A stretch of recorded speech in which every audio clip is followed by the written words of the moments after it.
As a child, we all long for a hero. As a society as a whole, we search for that leader that can be our hero. But as we mature and as we grow, it dawned on us that the hero is inside every one of us. And in the world's social media, we all start at zero. And slowly we search deep within ourselves to find who we are. And we have that moment of truth where we embrace that the hero that we've been searching for has been there all along. It is living deep inside of every one of us. And we start embracing that journey and we become that hero that we search for.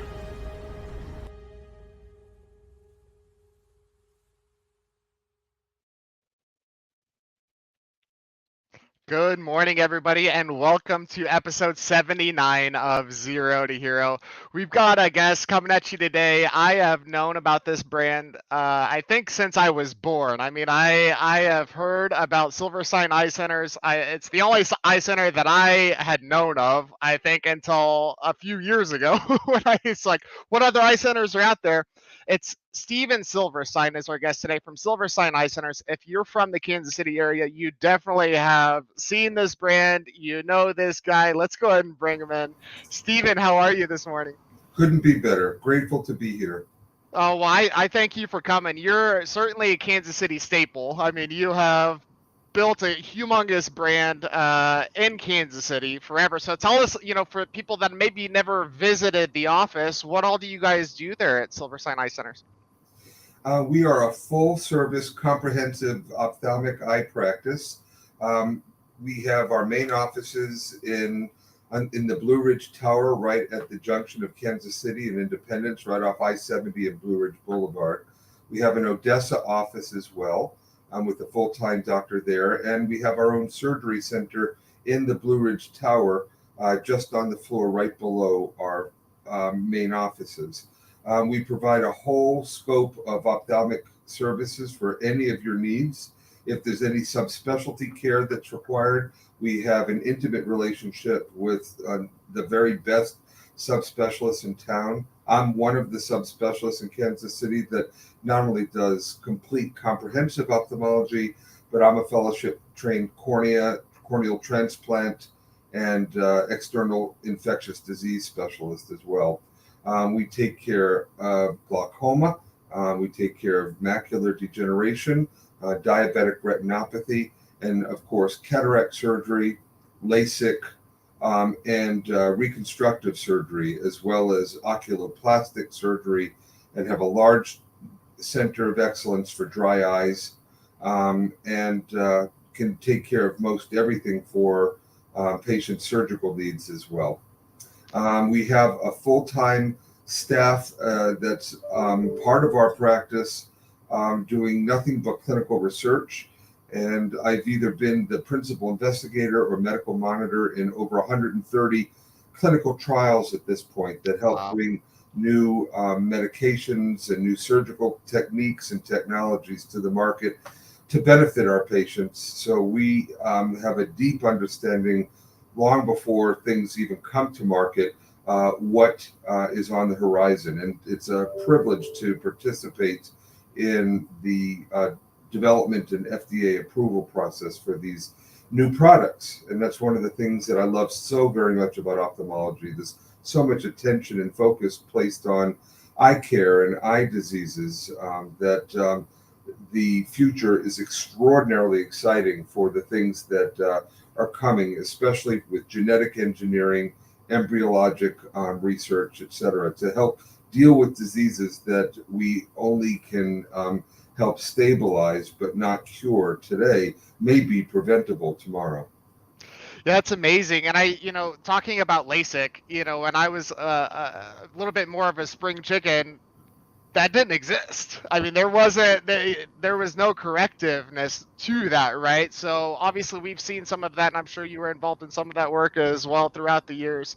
So it is amazing, right? Where we're at now, and hopefully where we're at in the future.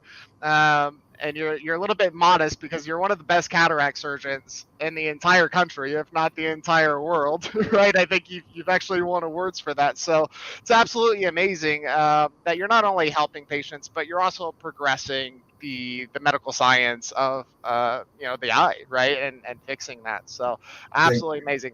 Now, to get outside of the eye center a little bit, I want to get into our first question. So, in a couple of sentences, who is Steve Silverstein? So, not necessarily the doctor, as hard as I'm sure that is for you to separate, but who are you in a couple sentences? Well, honestly, I am happier than I've ever been in my life. I love that. Extremely happily married to my wife, Beth, um, who has spent her entire career in philanthropy and not-for-profits. She's an advisor, a consultant to not-for-profits. I have a very wonderful, well-balanced life. In addition to my clinic and surgical responsibilities and privileges, which I so deeply appreciate, I'm also a professor at the medical school and have medical students and residents rotating with me all the time, and I teach down at the medical school as well. I have been on numerous philanthropic boards, the Truman Heartland Foundation, Gift of Life for organ donation, Rotary International, where I'm a 10 times Paul Harris Fellow. I was on the board of directors of a bank for 19 years. I was a state elected city councilman for 10 two-year terms for a total of 20 years, Wow. during which I also was mayor pro tem and police commissioner. All of these adjunctive things I consider to be a lot of fun, very interesting, very much different than medicine and healthcare. I lecture nationally and internationally all the time in everything having to do with the pharmacology, treatment of disease and surgery for eye conditions. I publish frequently. I'm on a number of executive boards for ophthalmology, and I'm a consultant for industry. So all of these things combined put together a very robust extracurricular and curricular life, but I'm also an avid musician. I play classical piano and hard rock percussion. Love it. I love water skiing, which I do 3 mornings a week before clinic on Monday, Wednesday, and Friday with a dear group of friends. We text each other like schoolgirls the night before and say who's in, who's driving, what time, and we pick each other up and just ski, and then run in and shower and go to work. I mean, who gets to do that? I love the snow ski. I love the scuba dive. I really love live music, from our beautiful Kansas City Symphony to many of the blues and jazz venues in town, as well as all the performances that come through in rock, blues, jazz, etc. I just music is my number one love and passion of life after my wife and 3 children. I love that. I love that. So yeah, I mean, you're very well traveled, right? You've kind of been in all these different boards. But I want to go back to what you said right there at the beginning. Was you're the happiest you've ever been in your life. So talk a little bit. I think that's something that people struggle with, right? I mean, there's a lot of stuff going on in the world, and I think people get so hyper focused on these things. What was it for you that really kind of unlocked that, and where you were able to recognize that as well? Well, as we're all young in our careers, whatever it is that you choose to do, typically we also have a young family as well. And it's very difficult to find that work-life balance that is so elusive and so frequently discussed. Can't say I did as well as I would have liked to in the beginning, but I needed to spend time with the career to build the practice so that I could provide for and take care of my family and send the kids to private school, send the kids to university, and my son went to dental school. One of my daughters went to medical school. And I paid for everything for them. So I had to do this in order to provide for our family. And I think in retrospect, they understand that, but I wasn't at home as much as I would have liked to have been. But one of the great parts of water skiing and being here in Kansas City in the summer is that I could still get home at 7 o'clock, and we could still go out on the boat and everybody ski and relax and enjoy sunset, and then eat together if I hadn't been out of town lecturing. Over the years, as the kids have grown, became more independent, then ultimately left the house. Now they're all professionals of their own, all educated, all married, and all thriving. It gave me time to pull back and really find a much better opportunity for work-life balance and gain a little more control over my schedule, and fine-tune the work part and the extracurricular part.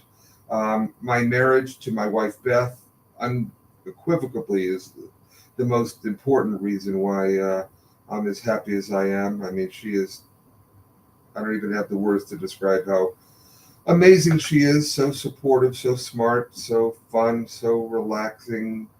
She's type A when she needs to be. She's type B when she needs to be, and always is so understanding of whatever has gone on in the day. I mean, just so grateful. I hope that I'm half of that back to her as well. But yeah, happy. Amazing. So grateful, so humbled by it all, truly. Yeah, no, that is amazing, and I think you nailed it right on the head. Right, is kind of finding that balance. I mean, obviously, you go through parts of your life where you just kind of need to do what you need to do, and your kids are probably experiencing that part right now and building right. But when you're able to find that balance, hang on to that, and I think it sounds like you've done a wonderful job of doing that. I'm very impressed that you are water skiing 3 days a week. I would call myself a water skier. I enjoy water skiing, but it's become quite a bit harder as I've gotten a little bit older. I imagine being out there 3 days a week is definitely keeping you a little bit young there as well. Absolutely. I feel young. I can't say the same for my lower back, but I feel great. I was just golfing over the 4th of July weekend, and I hit about hole 9, and my back just seized up on me. I was like, oh, this is going to be fun. So we've been dealing with that for about the last 4 days. So I definitely understand where you're coming from there. But all right, so to get on to the next question. So Silverstein Eye Centers, you guys have been around for 30 plus years now, right? Social media is not quite 30 years old. It is, but not really in a mainstream sense. So talk to us a little bit about what that journey has been like for you, having a business before social media was really a thing, and especially for business, kind of realizing that that was going to be a thing, and then where you're at now. That's a great question.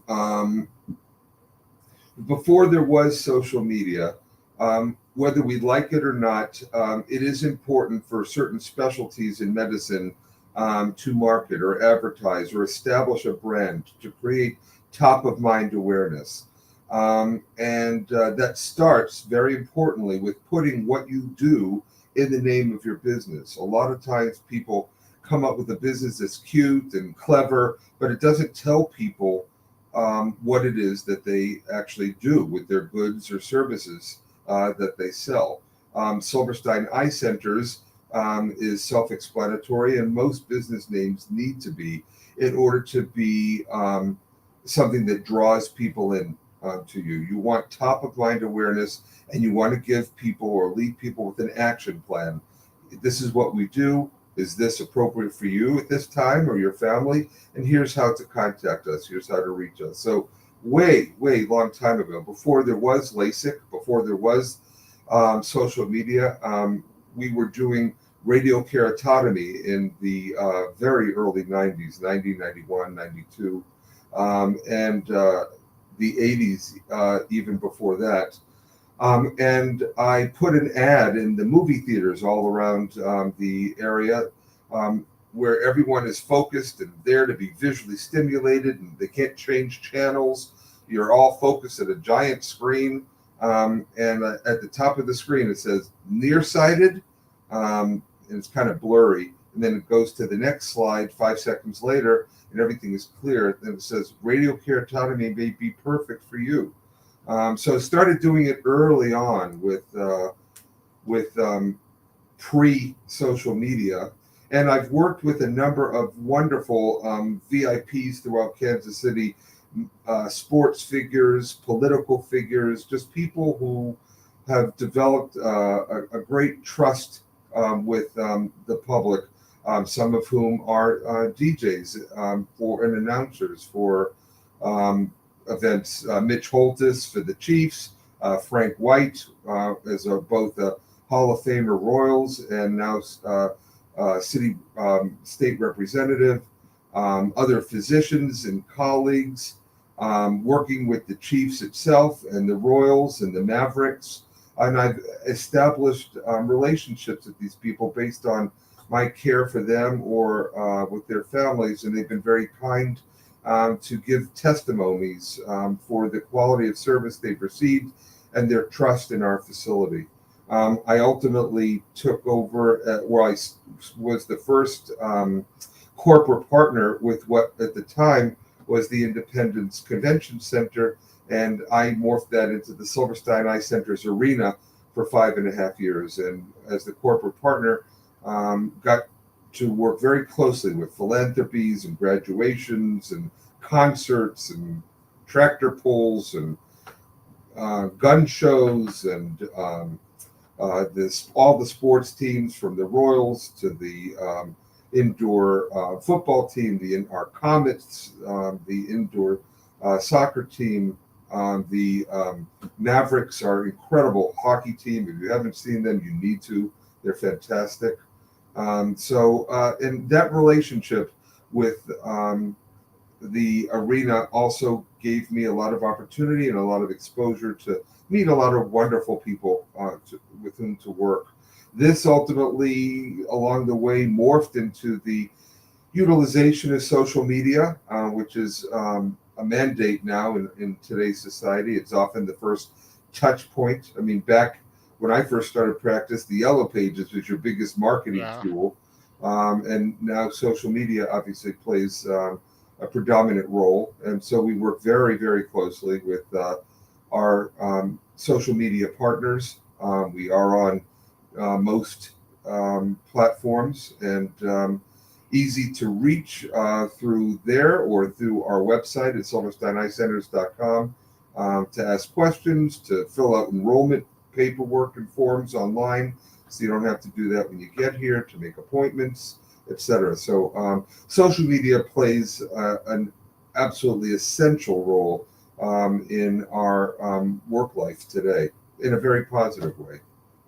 Yeah, and I love that the strategy didn't really change, right? I mean, it was taking what was working before, right, which was working fantastic because everybody in the city knows about Silverstein Eye Centers, right? I mean, that was the point, and mission accomplished with that, right?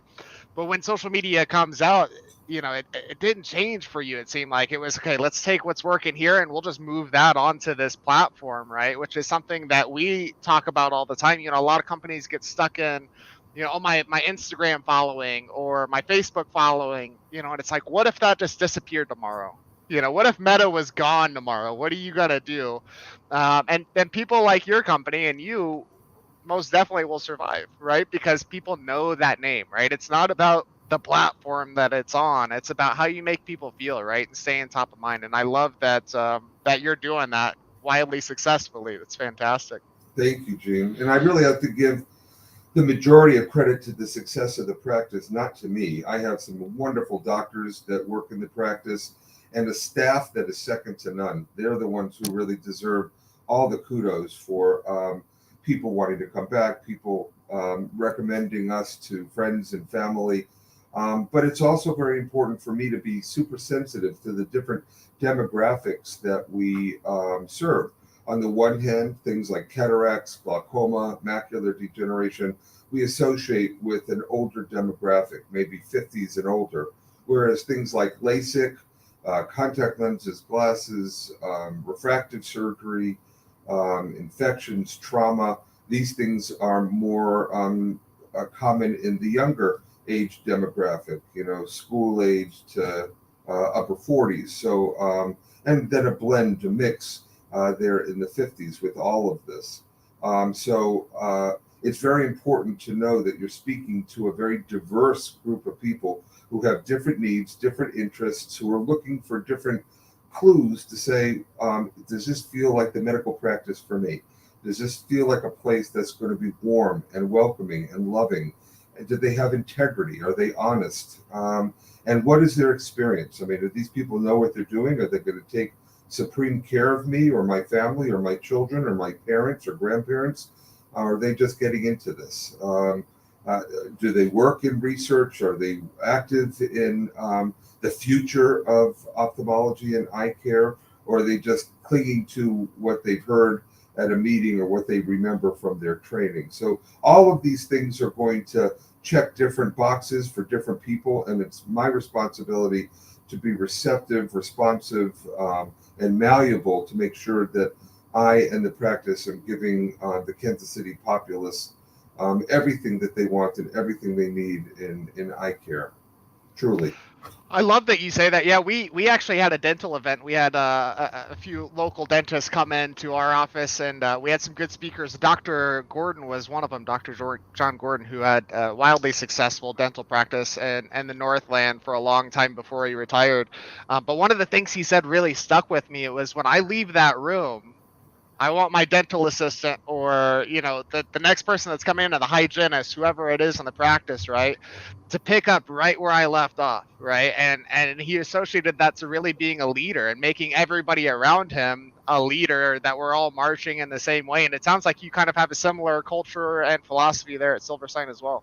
Absolutely. I have a scribe in the room with me who's typing everything that I dictate, in order for me to stay focused on the patient, focused on the exam.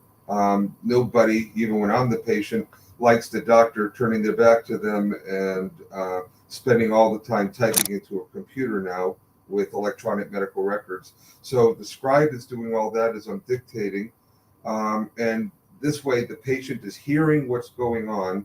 Then they'll hear it again as I break it down and teach the patient and the family what's going on with their eyes, using terminology that makes sense to them, not throwing a bunch of fancy medical words at them.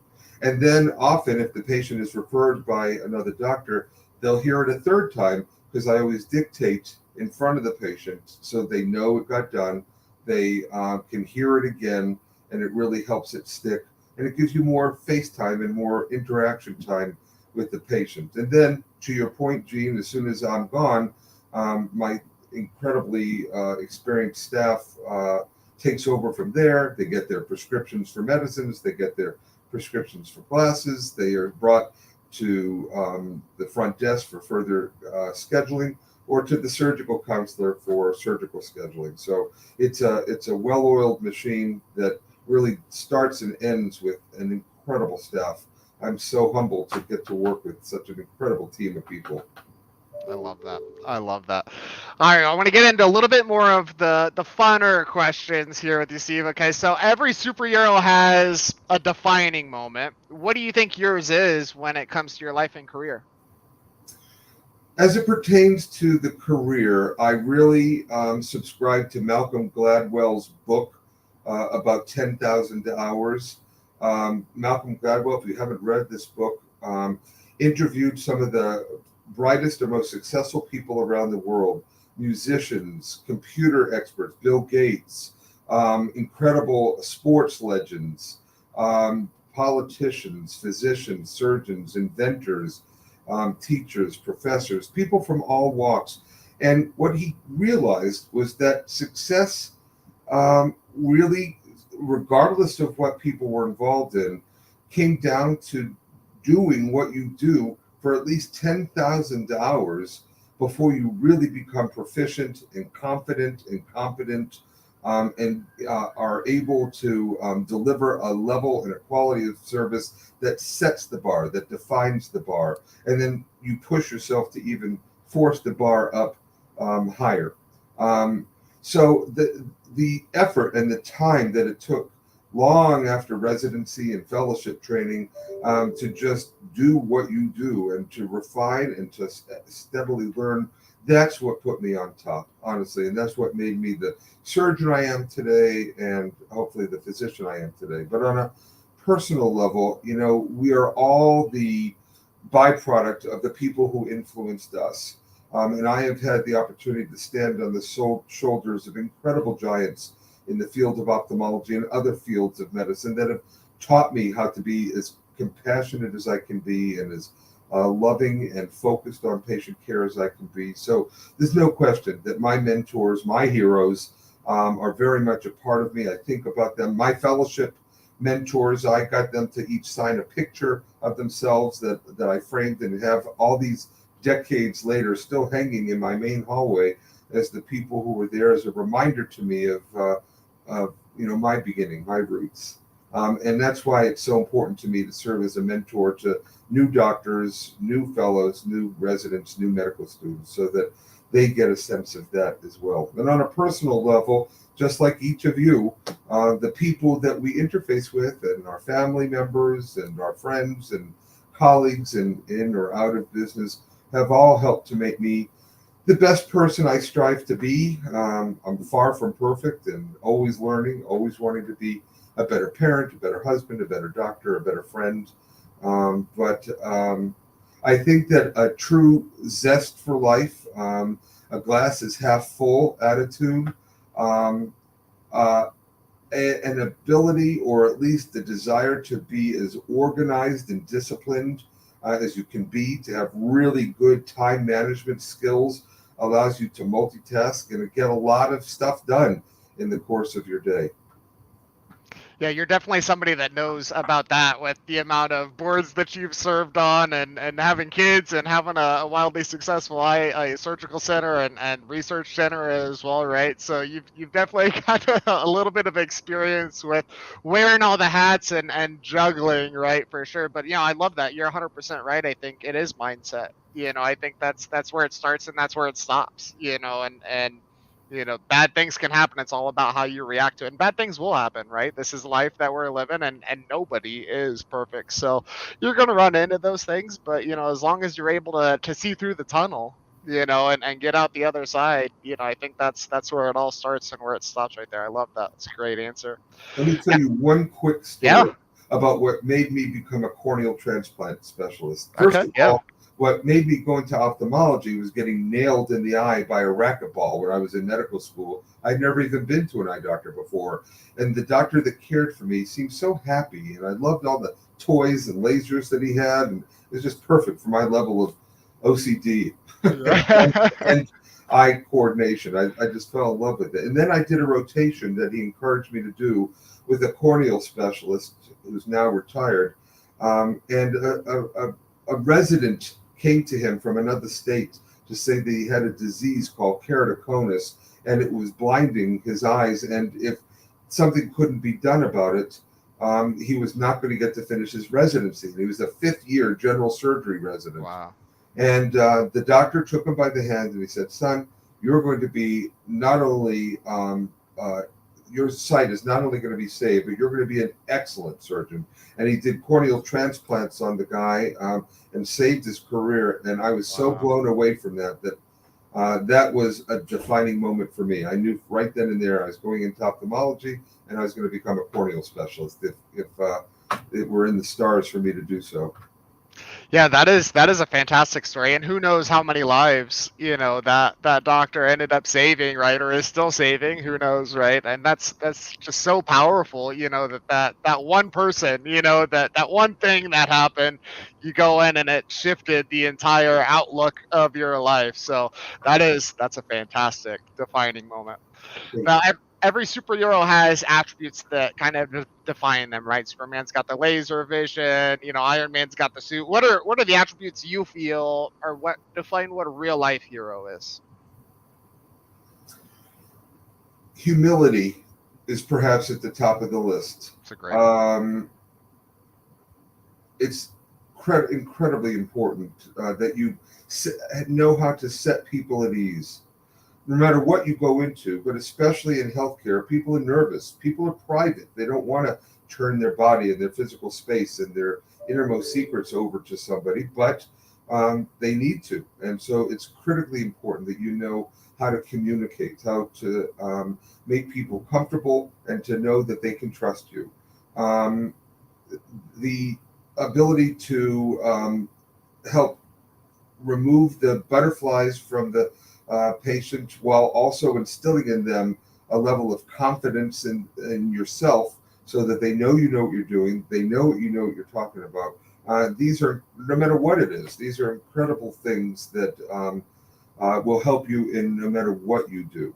I highly recommend that you turn to somebody in your field of interest and somebody that you can look to as a mentor or somebody that you really respect in your field, and go to them and say, can I just schedule out some 30 or 60 minutes of your time, or take you out to dinner, or a cup of coffee in the morning, or a glass of wine after work, and just pick your brain and understand what it is that made you so successful. What do you consider to be the things that got you to where you are in your career? And I did that very early. I'd been in practice a year, maybe 18 months, and I identified my hero at the time in ophthalmology in Kansas City, and I did just that. Took him out to dinner and just picked his brain, and he was very forthright and revealing, and some of those lessons I've never ever forgotten. I employed them each and every day of my practice. That's such good advice. And this show is obviously centered around, the leaders in the city and entrepreneurs that are in this city. And the one common thing that I hear is not only find somebody, right, and take them out to dinner and pick their brain, but the willingness of leaders, really specifically here in Kansas City, to say, yeah, okay, I'll go out with you. You know what? And I'll pay my own way too. No problem, right? Some of them will. Some of them will take that free meal, which is totally fine. You should have a free meal for all the knowledge that you're giving out to the younger generations, right, and help them out. But just that willingness, I think, is just something that makes Kansas City so unique outside of obviously all the other things. But the entrepreneur network here and the leadership here in the city is just absolutely phenomenal. So I absolutely love that piece of advice there. Now, last question here, Steve. If you had to pick any superhero that's out there that relates best to Stephen M. Silverstein, who would that be? And tell us a couple of reasons why. To be honest, it would be President Harry Truman. I love that. Okay, tell us why. Harry Truman was a simple man, didn't go to college.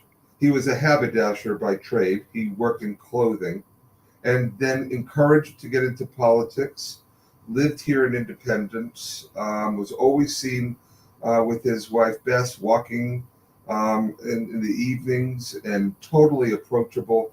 But think about what this simple man from Independence, Missouri had to face in his tenure. He was faced with World War II, attacked on our own shores, and had to make the extremely difficult decision to drop the first atomic bombs on Hiroshima and Nagasaki in Japan to end that war before more people were killed. He was the first to acknowledge, recognize, and support the establishment of the State of Israel in 1948 during an era and a chapter that few people were in support of that, even here in this country. But he said this is the right thing to do, all during a very, very short political career with no real experience other than his compassion and his sense of integrity to guide him, despite the advice of some of his closest colleagues, and was brave and forward-thinking beyond the things that would be important for him or his reputation, but thinking about the world and what the world needed today and going forward. If you think about the era that he did these things, it still is absolutely so out of the box. You look at people like Madame Curie and her discovery or presumption of radiation, or you look at Salk and the development of vaccines by taking a live virus, attenuating it some, and then injecting it back into the person to be able to fight the very infection that was killing people. These are so out of the box concepts. If we can just get away from all the things that were necessarily taught or presumed to be truth, and think like these other heroes did, then just imagine how far we can go. Absolutely. That's one of the best synopsises of Harry Truman I think I've ever heard, by the way. That is absolutely fantastic. And I've been in the museum. That's an absolutely gorgeous museum, by the way. If you live in this area and you haven't made it out to Harry S. Truman Presidential Museum, please do. It's well worth that trip for sure. Or just hit up Steve and take him out to dinner. He'll tell you about Harry Truman for sure, because that's better than anything I heard in the museum. That's fantastic. Steven, I'm going to go ahead and let everybody know out there how they can get a hold of you. So check out the website at silversteineyecenters.com. You can also check them out on Facebook, Silverstein Eye Centers, Twitter at Silverstein Eye, and LinkedIn, Silverstein-Eye-Centers. And then go ahead and check out Steven on LinkedIn as well. He's out there. Steven, thank you so much for coming on the show. It was an absolute pleasure of mine to be able to talk with you here for about 30 minutes. So thank you for coming out. And please just keep doing what you're doing for as long as you can, man. We need you around here. Thank you, Gene. And my most sincere thanks to your listeners. I mean it. I'm so grateful to you. And what a phenomenal moderator and facilitator you are. Make this so fun and easy. Oh, thank you. It's still not natural to me, but we'll get there. So I appreciate that. Well, everybody out there, thanks for tuning in. Hey, if you need to get the eyes checked out, go out there and see Dr. Silverstein. He'll get you taken care of for sure. Thank you.